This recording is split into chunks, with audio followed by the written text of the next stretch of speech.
Hello बच्चों। आप सब कैसे हैं? मैं उम्मीद करता हूँ कि बहुत अच्छे होंगे। मैं Akash Kumar Bhadana ICT virtual classroom में आपका बहुत बहुत स्वागत करता हूँ।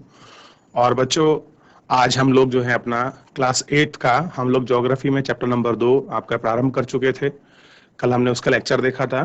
तो आज हम लोग फिर जहाँ तक हमारा अपना चैप्टर हुआ था हम लोग उससे आगे आज अपना अपना कंटिन्यू करेंगे। क्लियर है बच्चों? आपको जैसा पता है कि जो हमारा चैप्टर नंबर 2 है आपका भूमि मृदा जल, क्लियर है, और प्राकृतिक वनस्पति और आपका वन्य जीव आपका संसाधन, इसके विषय में हम लोग पढ़ रहे थे। जब हमने चैप्टर आपका प्रारंभ किया, उस चैप्टर के माध्यम से हम लोगों ने ये सीखा था कि सबसे पहले तो हम ये जान रहे थे कि एक स्टोरी हमने ली थी, दो पार्ट हमने लिए, दो करेक्टर हमने लिए स्टोरी के, और उनके माध्यम से हम लोगों ने चीजों को जानना शुरू किया, उनको सीखा, फिर हम लोग पढ़ते चले।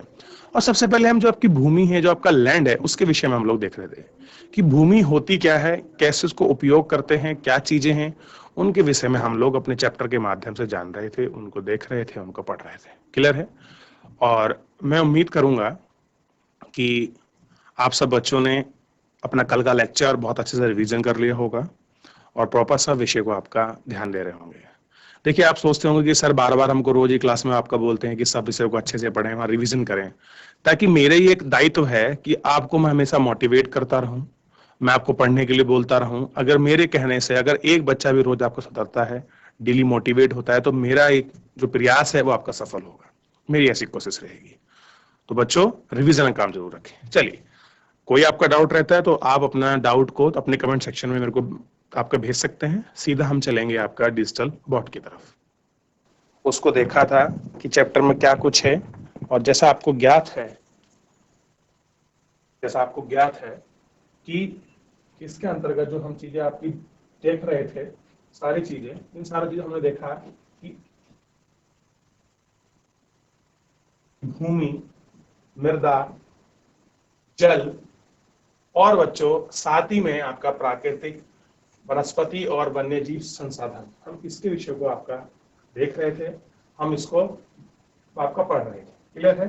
ये इतना आपको ध्यान होना चाहिए कि ये चीज क्या थी और कैसे इसमें था। तो इस विषय में हम लोग बहुत अच्छे से आपका बात कर रहे थे, बहुत अच्छे से आपका देखे थे। तो आपको ये सब चीजें जो हैं आपको पता होनी चाहिए। क्लियर है? ठीक। अब देखिए, जैसे कि हम लोगों ने एक स्टोरी ली थी, एक तंजानिया का, एक हमने पार्ट लिया, एक गांव की कहानी ली। फिर हम लोगों ने क्या करा कि जो आपका पीटर था, आपका न्यूजीलैंड का पीटर का जो आपका पीटर था न्यूजीलैंड का, उससे हम लोगों ने क्या किया कि हमने ये देखा कि इन दोनों की स्थिति, जो आपका मामा थी और जो आपका पीटर था, उन दोनों में कैसे उनका जो प्रादेशिक जो आपकी चीजें थी, जो हमको आपका रीजनल जो आपका डिफरेंस था, उस रीजनल डिफरेंस को हम लोगों ने देखा और उसको जाना। क्लियर है? इतना आपको पता होगा कि क्या कैसे आपका रीजनल जो है आपका डिफरेंस है। क्लियर है? ये हम लोग आपका इस चैप्टर में आपका देख पाए और हम लोग आपका जान पाए। क्लियर है? अब देखिए, अब हम लोग क्या करेंगे, हम चलते हैं नेक्स्ट अगले पेज पर।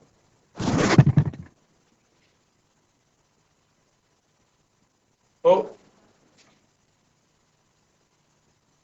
बच्चों, अगर हम लोग इसको आपका देखते हैं, ठीक है, इसमें हमें देखने के बाद क्या होगा, हमें ये सारी चीजें आपकी कंफर्म हो जाएंगी कि क्या कैसे कुछ है और क्या आपकी चीजें हैं, ये हम लोगों को आपका देखना होगा। ठीक है?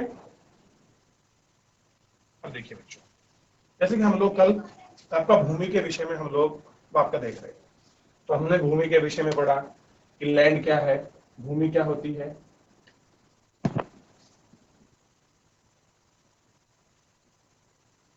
अब देखिए बच्चों, तो हम लोग भूमि के विषय में पढ़े, भूमि का जो उपयोग है उसको हम लोग आपका देख रहे थे, और हम लोग ये देख रहे थे कि भूमि पर्वत है, ढाल है, पठार है, क्या है, उसके विषय में देख के हम लोगों ने पढ़ा, उसको जाना कि क्या कैसी स्थिति बनी हुई है, क्या आपकी चीजें हैं, उनको हम लोगों ने अपने चैप्टर के माध्यम से देखा।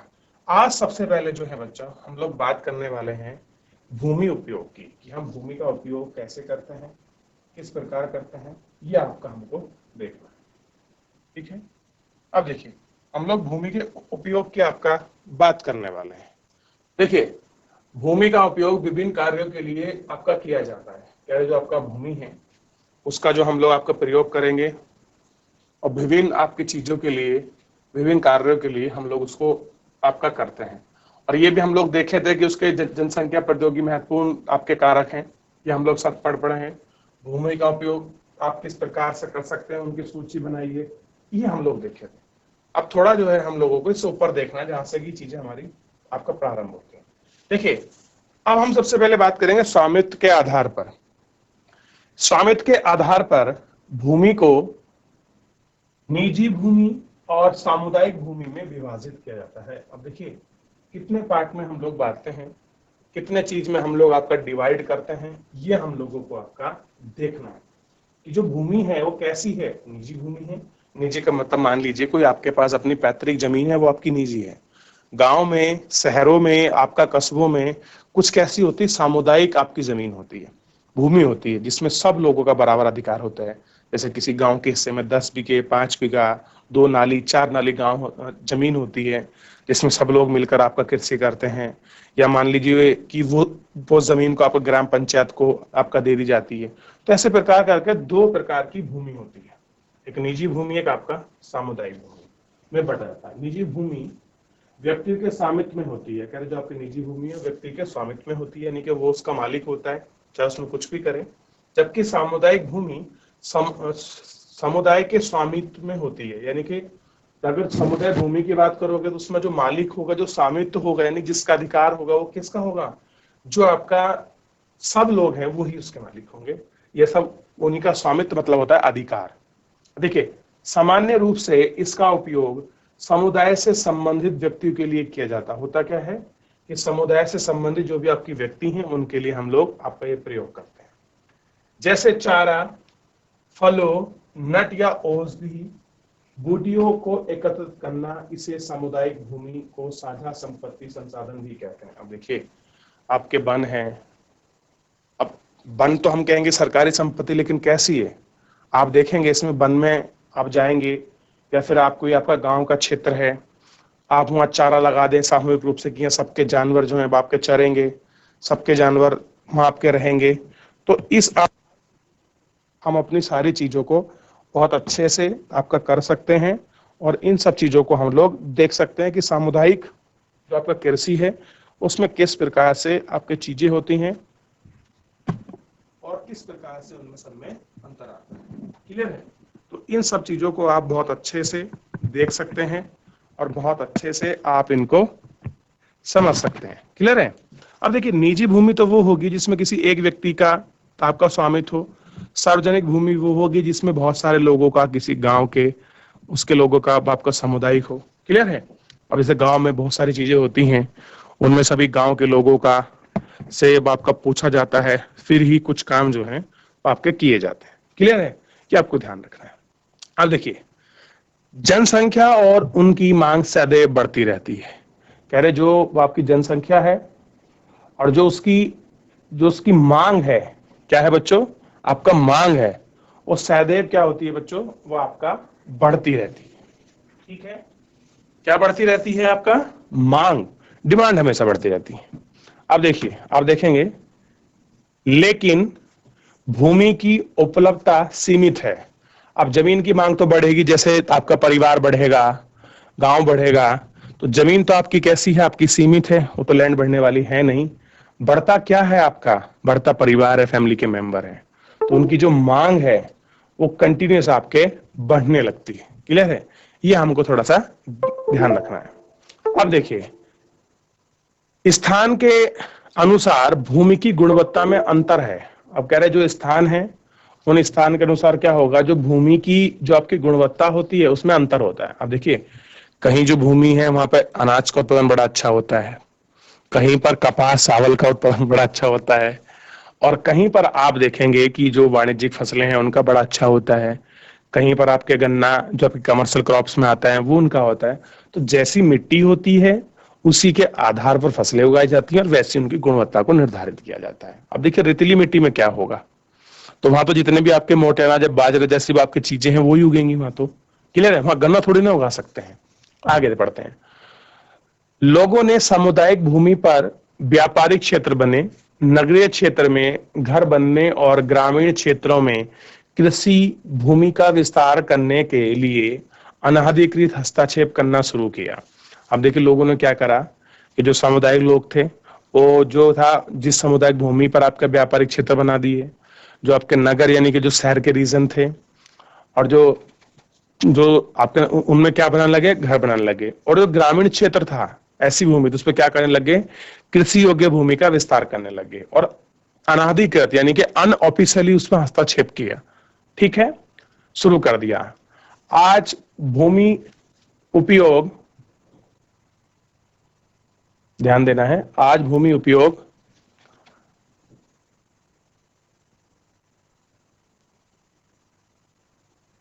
देखिए जो आपका भूमि जो आपका उपयोग है, उस भूमि उपयोग के माध्यम से ही जो आपकी चीजें हैं उनको हम लोग आपका देखते हैं, जानते हैं कि क्या उनका प्रारूप आपका बना हुआ है, क्या सब चीजें हैं, क्या है आपकी क्या चीजें हैं, क्या स्थिति है, उनको हम लोग आपका सबको जो है बच्चों बहुत अच्छे से वो आपको देखने वाले हैं। अब देखिए, प्रतिरूप में व्यापक परिवर्तन हमारे समाज में संस्कृति परिवर्तनों को आपका दर्शाते हैं।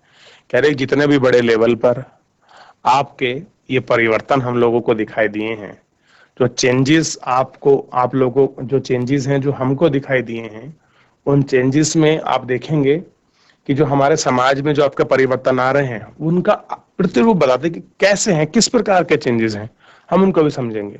वर्तमान में कृषि और निर्माण संबंधी गतिविधि के प्रसार के कारण निम्नकरण भूस्खलन, मृदा अपरदन, स्थलीयकरण पर्यावरण के लिए प्रमुख खतरा है। अब देखिए जिस प्रकार से वर्तमान में जो आपकी कृषि की और जो आपके मैन्युफैक्चर जो आपका निर्माण संबंधी जो आपकी गतिविधि का जो प्रसार हो रहा है, वो प्रसार क्या कर रहा है आपका निम्नीकरण, भूस्खलन, मृदा अपरदन और मौसमीकरण पर्यावरण के लिए कैसे हैं आपके प्रमुख आपके खतरे हैं। कैसे हैं आपके प्रमुख आपका खतरे हैं कि उन खतरों को कैसे कर सकते हैं, कि क्या खतरे हैं, आइए देखते हैं। अब देखिए सबसे पहले एक इमेज मिली है हमको, इसमें 4 आपकी पिक्चर दी हैं और इन चारों पिक्चरों को हमको समझना है। भूमि उपयोग के में समय के अनुसार परिवर्तन, कि आपके समय के अनुसार भूमि में किस तरह से परिवर्तन आया। अब देखिए इमेज 1 को आप चेक करिए, देखेंगे गांव आपको दिखाई देगा, दिखाई दे रहा है बच्चों आपको गांव। इस गांव के अंदर आप देख पाएंगे कि गांव में क्या है, एक किसान है वो अपना हल लेकर जा रहा है, एक व्यक्ति है जो अपनी बकरे चरा रहा है, कुछ झोपड़ियां हैं, पेड़ पौधे हैं और आपकी कृषि हो रही है। लेकिन समय बदला। अब देखिए समय जब बदला तो उसकी झोपड़ी की जगह आपके मकान बढ़ गए, आपकी गतिविधि बढ़ने लगी, ट्रैक्टर का रूप ले लिया, और ये आप क्षेत्र देखें तो बिजली का विकास हुआ और जो अन्य झोपड़ी थी उनकी जगह आपके स्थान नए मकान बन गए स्थानों पर। तीसरे में देखेंगे कि समय के साथ क्या हुआ कि वो कस्बे के रूप में, शहरों के रूप में आपका कन्वर्ट हो गए। क्लियर है? अब देखिए झोपड़ी जो थी पहले मकान बनी और मकान से आपका डबल ट्रिपल स्टोरी हो गई, बस चलने लगी, कार चलने लगी और बड़ी बड़ी बिल्डिंगें बन गई।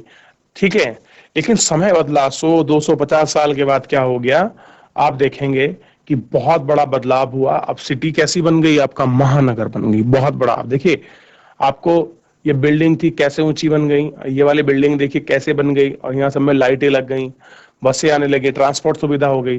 तो ये सब क्या है, समय के साथ जो आपके परिवर्तन आ रहे हैं, ये परिवर्तन ही क्या करेंगे बच्चों, हमारे लिए निम्नीकरण, भूस्खलन और मृदा अपरदन और मरुस्थलीकरण पर्यावरण के लिए खतरा है। इन सब चीजों क्या होगा, हम लोगों को खतरा उत्पन्न होगा इन सारी आपकी चीजों से। तो हम लोगों को ये आपको देखना है कि हम इस तरह से आपके चीजों को, अपने संसाधनों को आपका प्रयोग करें ताकि हम लोगों को कोई आपका खतरा किसी प्रकार का आपका देखना ना पड़े, वो खतरा हमको झेलना ना पड़े, हम लोग इस तरह से प्रयोग करें। आप देख रहे हैं कि कैसे समय के साथ आपकी चीजें बहुत स्पीड में, बहुत जल्दी जो है वो आपकी बदल रही हैं, ये आपको थोड़ा सा ध्यान रखना है। चलिए हम इसको देख लेते हैं और आगे बढ़ते हैं। अब देखिए अब हमारे सामने मिला है भूमि संसाधन का संरक्षण, कि जो हमारी भूमि है, इस भूमि का जो भूमि हमारे पास कैसा है, संसाधन है, रिसोर्सेज है। और हम पहले चैप्टर में पढ़े कि रिसोर्सेज क्या होते हैं। तो आपको पता होना चाहिए कि जो संसाधन है, भूमि कैसा अब आपका संसाधन है, आपका प्राकृतिक, और इस प्राकृतिक संसाधन का हम लोगों को कैसे आपका संरक्षण करना चाहिए, ये हमको देखना है कि कैसे हम इसका संरक्षण करें, ये हम लोगों को देखना है। चलिए, बढ़ती जनसंख्या तथा इसकी बढ़ती मांगों के कारण वन भूमि और कृषि योग्य भूमि का बड़े पैमाने पर विनाश हुआ है। कह रही जैसे जैसे आपकी जनसंख्या बढ़ी है और उस जनसंख्या बढ़ने के बाद जैसे आपकी मांग बढ़ी है, डिमांड बढ़ी है, तो उनके साथ क्या हुआ है, उन मांगों में वन भूमि, जहां पर आपके जी जमीन पर आपका बहुत अधिक वन लगे होते थे, और कृषि योग्य भूमि का पैमाने, बहुत बड़े पैमाने पर विनाश हुआ है। अब देखिए, अगर आप देखेंगे, आप मान लीजिए किसी शहर को देखिएगा, उस शहर को, अगर आप अभी छोटे हैं, इतने बड़े नहीं हैं, लेकिन फिर भी आपको याद होगा, कोई शहर देखिए जो 5-7 साल पहले आपने देखा हो, और आज उस शहर को देखिए, वो आप देखेंगे कि जो आपकी कृषि योग्य भूमि थी उसको काट कर वहां बड़े बड़े आपके मकान, इमारतें बना दिए गई। क्लियर है? और साथ में ये भी देखना कि जो वन थे, उन वनों को काट दिया गया। ऐसी चीजें आपके गांव पड़ोस में, शहर कस्बों में दिखाई देगी कि पहले आपके पास में बहुत सारी आपका कृषि योग्य भूमि थी, अब धीरे धीरे वो समाप्त हो रही है। जो हमारे वन थे, बहुत ज्यादा थे, धीरे धीरे उन लोगों ने उनको काट कर अपने प्रयोग के लिए वहां कुछ ना कुछ बना लिया है। तो उससे भी क्या हो रहा है, हमारा बहुत बड़ा नुकसान हो रहा है, बहुत बड़ा हास हो रहा है। तो आपको ये सब चीजें ध्यान रखना है और इन सब चीजों को देखना है कि किस प्रकार से क्या ये चीजें हो रही हैं। क्लियर है बच्चों? चलिए आगे देखते हैं, जानते हैं इसके विषय में क्या स्थिति बनी हुई है। अब देखिए, तो ये जो हम भूमि का संरक्षण क्यों करेंगे, ये आपको देखना है कि हम लोगों, जैसे हमें जनसंख्या बढ़ रही है, मांग बढ़ रही है, तो आपकी बड़े पैमाने पर क्या हो रहा है कि जो भूमि है और जो आप कृषि योग्य भूमि थी, उसका कैसा हो रहा है, विनाश हो रहा है, यानी कि नष्ट हो रही है वो। आगे देखते हैं। इसे, इस प्राकृतिक संसाधन के समाप्त होने का डर पैदा हो गया है। और कह रही जिस तरह से मांग बढ़ रही है, जनसंख्या बढ़ रही है, ऐसा लग रहा है कि जो प्राकृतिक संसाधन है वो एक दिन समाप्त हो जाएगा, इसका डर है उन्हें। इसलिए विनाश की वर्तमान दर को आवश्यक ही रोकना चाहिए। और कह रहे कि जो वर्तमान की जो विनाश दर है उसको क्या करना चाहिए, उसको आवश्यक रूप से ही आपका रोकना चाहिए। वन रोपण, मृदा उधार, रासायनिक कीटकों और उर्वरकों का विनियमन तथा अतिचरण पर रोक आदि भूमि संरक्षण के लिए उपयुक्त कुछ आपके तरीके हैं।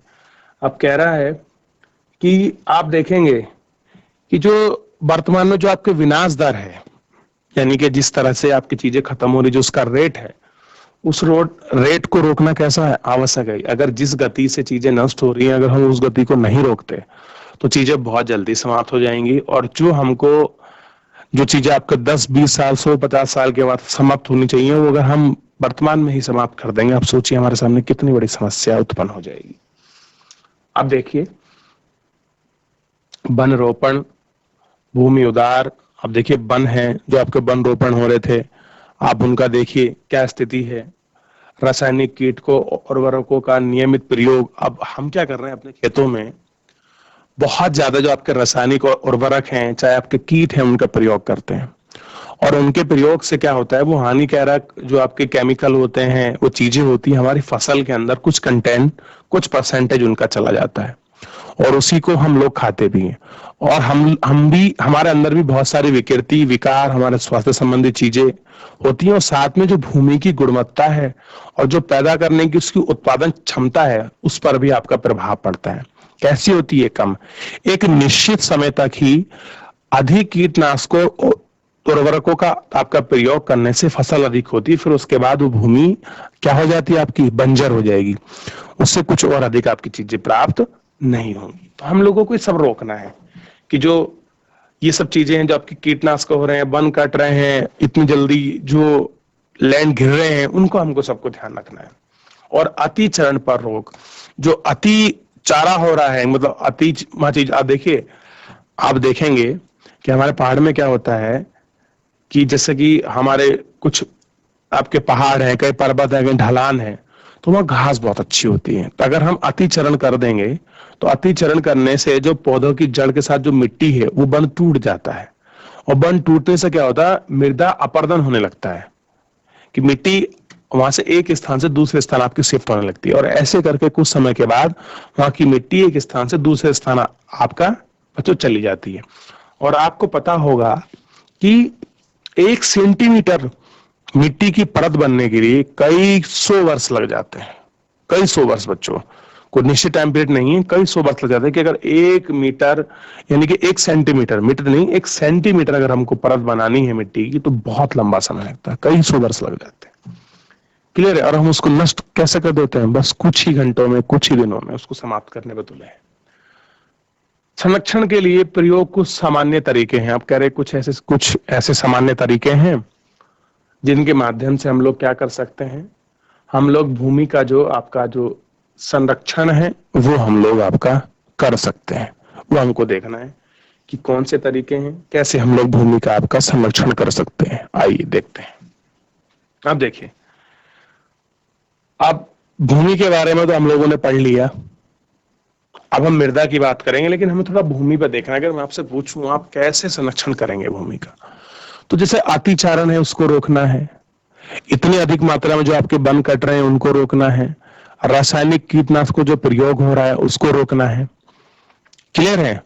और जो वन कट रहे हैं, जो निम्नीकरण हो रहा है उसको हमको रोकना है, और जो गति वर्तमान में बढ़ रही है उस गति को हम लोगों को कम करना है, ताकि हम संसाधनों को, उन सारे संसाधनों को हम लोग बचा सकें जो हमारा प्रयास है। नहीं तो क्या होगा, पर्यावरणीय समस्या शुरू हो जाएंगी, भूस्खलन होंगे। आप देखते हैं कि हमारे यहाँ कितनी बड़ी मात्रा में इस साल भी भूस्खलन हुआ है कि पहाड़ नीचे खिसक जाते हैं, ठीक है, रोड खत्म हो जाती हैं, बाढ़ आ जाती है। तो ये सब कहीं ना कहीं पर्यावरणीय जो आपकी चीजें हैं उनके प्रभाव के कारण ही ऐसा होता है। ठीक है बच्चों, जो पर्यावरण का प्रभाव होता है उसी प्रभाव के कारण ये सारी चीजें होती हैं। ये आपको थोड़ा सा ध्यान रखना है। चलिए बात करते हैं मृदा। मृदा मतलब मिट्टी। ठीक है, अब देखिए, हर स्थान की जो मृदा है, जो मिट्टी है वो अलग होती है। कहीं काली मिट्टी है, कहीं जलोढ़ मिट्टी है, कहीं लेटराइट मिट्टी है, क्लियर है, कहीं लाल मिट्टी है, कहीं रेतीली मिट्टी है, क्लियर है, तो कहीं आपका कंक्रीट जैसी भी मिट्टी होती है। तो सब जगह हर क्षेत्र में मिट्टी की जो स्थिति है वो कैसी दिखाई देती है हमको, बिल्कुल अलग दिखाई देती है। ठीक है, चलिए बात करते हैं। पृथ्वी के पृष्ठ पर दानेदार कणों के आवरण की पतली परत मृदा कहलाती है। आप कह रहे हैं जो आपकी पृथ्वी है उसका जो जो पृष्ठ यानी कि ऊपर का जो भाग है उस पर दानेदार आवरण, आवरण मतलब एक चादर के जैसी पतली परत जो है क्या कहलाती है, आपका मृदा कहलाती है। अब देखिए अब मिट्टी को तो आप जानते ही होंगे, आप लोगों ने अपने खेत में देखा होगा, अपने घर में देखा होगा कि मिट्टी कैसी है आपकी, आप इसको जानते होंगे। चलिए आगे देखते हैं। यह भूमि से निकटतम निकटता से जुड़ी हुई है। और कैसे जुड़ी है भूमि से, आपका निकटता से जुड़ी है। स्थल रूप मृदा के प्रकार को निर्धारित करते हैं। कर जो स्थल का आपका स्वरूप है, जो आपका रूप है, वो क्या करते हैं, मृदा के प्रकार को निर्धारित करते हैं। अब देखिए, कहीं आपका पहाड़ी है तो वहां मिट्टी अलग होगी, कहीं आपके उच्चावत है, कहीं आपकी पठारी मिट्टी वहां अलग होगी, कहीं आपका प्लेन है उसकी मिट्टी अलग होगी, कोई आपका नदी घाटी क्षेत्र रीजन है तो उसकी मृदा कैसी होगी, अलग होगी। तो डिपेंड किस पे कर रहा है बच्चों, ये आपका आपको पता होना चाहिए। ये डिपेंड करता है स्थल के रूप पर कि स्थल का रूप कैसा है। मृदा का निर्माण चट्टानों से प्राप्त खनिजों और जैव पदार्थ किससे हुआ है, ध्यान रखना है। जो आपकी मृदा है, अगर हम उसके निर्माण की बात करें तो उसका निर्माण जो आपके चट्टान हैं उनसे प्राप्त जो खनिज हैं, मिनरल हैं, और जो आपके जैव पदार्थ हैं, उन जैव पदार्थ के माध्यम से ये क्या हुआ है, आपका निर्माण हुआ है। ठीक है, ये आपको थोड़ा सा ध्यान रखना है। ठीक है, ये हम लोगों को ये सब चीजें आपकी देखनी है। अब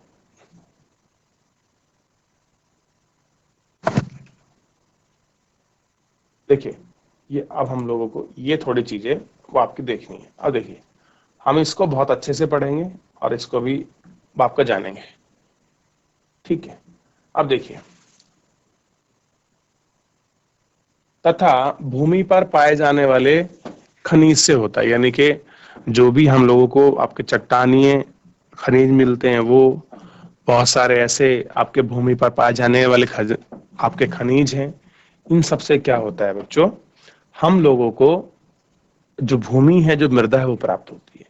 यह अपक्षय की प्रक्रिया के माध्यम से बनती है। अब देखिए क्या होता है, अपक्षय की प्रक्रिया होती है। अब अपक्षय को हम लोग पढ़ेंगे, आपकी शब्दावली हमको मिली है अपक्षय, आपको ध्यान रखना है, इस शब्दावली को भी हम लोग पढ़ेंगे, आपका जानेंगे अपक्षय का मतलब क्या होता है। से बनती है खनिजों और जैविक पदार्थों का सही मिश्रण मृदा को उपजाऊ बनाता है। कि कितने खनिज पदार्थ हैं, कैसी जैविक उसके में आपके पदार्थ हैं, कौन कौन से ह्यूमन उसमें कौन कौन से मिनरल आपके लगे हैं, कौन कौन से पदार्थ हैं, उन सब के माध्यम से ही भूमि का डिसाइड होता है कि भूमि कितनी अधिक उपजाऊ है, उनकी क्या स्थिति है। हम इसको जो है आपका देख सकते हैं। क्लियर है, ये हमको सोचना होता है, ठीक है। अब देखिए शब्दावली पर पहुंचते हैं। अब देखिए हम अपक्षय की यहां बात कर रहे थे कि अपक्षय की प्रक्रिया के माध्यम से क्या है, बनती है, ठीक है। देखिए देखिए अपक्षय को देखते हैं। अपक्षय क्या है, तापमान परिवर्तन, जो टेम्परेचर में आपका चेंज आता है। और तुषार समझते हो बच्चों, तुषार क्या होती है, जब आप रात को बाहर निकलते होंगे तो आपने अगर कोई वस्तु बाहर रखी होगी तो उसमें कुछ बूंदे पड़ती हैं। क्या पड़ती हैं, बूंदे, उसे औस भी बोलते हैं कभी कभी। तुषार होता है, बहुत बारीक रूप से पड़ता है, हमको पता नहीं चलता, लेकिन रात्रि के माध्यम से हमको ज्यादा दिखाई देता है, क्योंकि दिन में तो उसका वेपोराइजेशन करके हम लोगों को फील नहीं होता सूर्य के हिट में, ठीक है। तो आपके तुषार क्रिया पौधे, प्राणियों और मानव के क्रियाकलाप द्वारा अनावरित सैलों का आपका टूटना और क्षय होना, ये क्या है आपका बच्चों, अपक्षय कहलाता है। मान लीजिए कोई आपकी परत, मान लीजिए कोई आपकी चट्टान है, समझते हैं एक आम भाषा में, कोई आपकी चट्टान है, वो चट्टान में सुबह आपका आपका सूर्य निकला तो उसका टेम्परेचर पड़ा उस पर, और हीट पड़ी, तो हीट परिवर्तन के कारण वो आपका थोड़ा अपना विस्तार कर लेगी। अब विस्तार का मतलब ये नहीं कि 2-3 सेंटीमीटर, बहुत मामूली सा रेयर उसमें बदलाव होगा, थोड़ा उसका विस्तार, उसका जो क्षेत्रफल है उसमें परिवर्तित है। जब बहुत आपका गर्म हो जाएगा शाम को, वो आपका क्या होगा, ठंडा होगा। अब जो चीज देर से गर्म होती है और वो फिर देर से क्या होगी, आपको ठंडी होगी, ये अपने पदार्थ की प्रॉपर्टी है। अब देखिए जब देर से ठंडी होगी तो उसमें बहुत टाइम तक हीट बनी रहेगी, एनर्जी। और रात्रि में क्या होता है आपका, तुषार पड़ती है, कुछ औस की बूंदें पड़ती हैं। उस औस की बूंदें पड़ने से क्या होता है कि जो आपकी चट्टान है, चट्टान में आपकी दरार बनना शुरू हो जाती है। ऐसा नहीं कि एक दिन में दरार बनती, बहुत लंबे समय के बाद दरार बनती है। क्लियर है। अब दरार बनेगी तो दरार बनने से जब कोई चीज टूटती है तो कुछ ना कुछ तो उसमें हास होगा, कुछ कण तो आपके वहां से बीच में से निकल जाएंगे अगर कोई चीज टूटी है तो।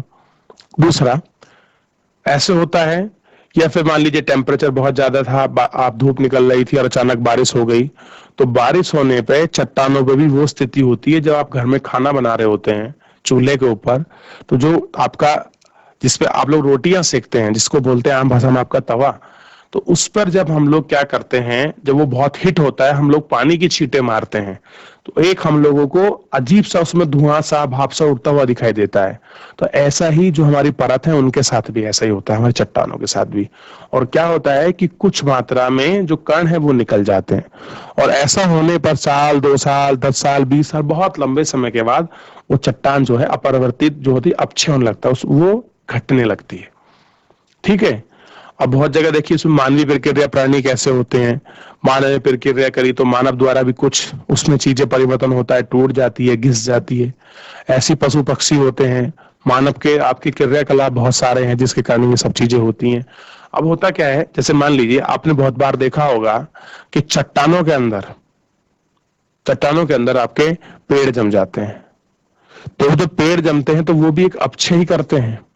ये भाई जब किसी की जड़ एंटर करेगी किसी के अंदर तो कुछ पार्ट को तो हटाएगी, रिमूव करके, तभी तो वहां सेट होगी। तो ये सारी ऐसी प्रक्रिया हैं जो आप आप देखने को मिलेंगी कि जो आपकी चट्टाने हैं उनमें ये सब प्रक्रिया आपकी होती रहती है। उससे क्या होता है, उन्हीं बारीक महीन दानेदार कणों से क्या होता है, भूमि में जो आपकी मृदा है उसका निर्माण होता है, मिट्टी का निर्माण होता है। ठीक है, अब देखिए इतना आप लोग यहाँ तक देख सकते हैं और कह रहे हैं कि जो खनिज पदार्थ हैं और जैव पदार्थ हैं उनका सही मिश्रण ही भूमि को क्या करता है, उपजाऊ बनाता है।